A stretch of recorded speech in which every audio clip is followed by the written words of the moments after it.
Hello everyone, good afternoon সবাইকে। তো আজকে বানিয়েছিলাম রাজমা। তো সকালে ভিজিয়ে রেখেছিলাম।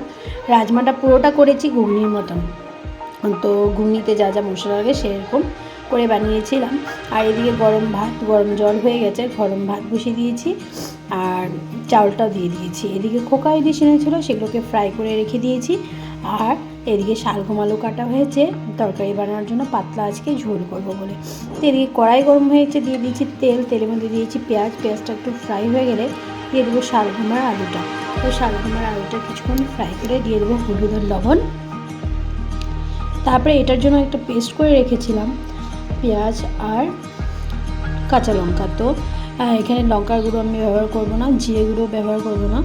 আর এইদিকে মাছের তেল অল্প করেছিল সেটাই করছি। তো তেলের মধ্যে আমি মাছের তেলটা আগের থেকে ফ্রাই করে রেখেছিলাম আর বেগুন আর পেঁয়াজটা এখন দিয়ে দিয়েছি।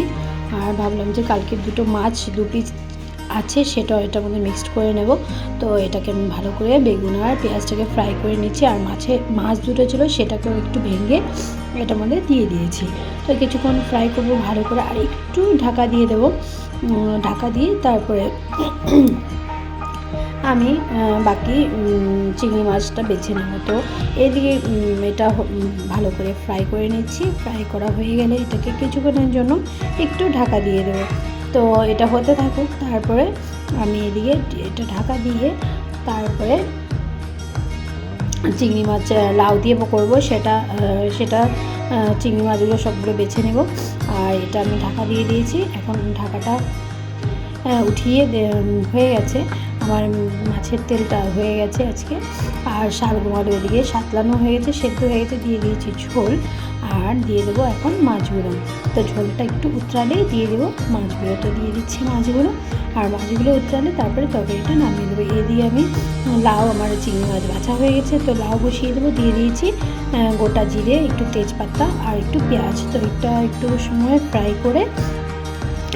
ফ্রাই করবো, করে তারপরে লাউটা আমি দিয়ে দেবো। আর চিংড়ি মাছ আমি ওই চুলাতে আমি বসিয়ে দিয়েছি।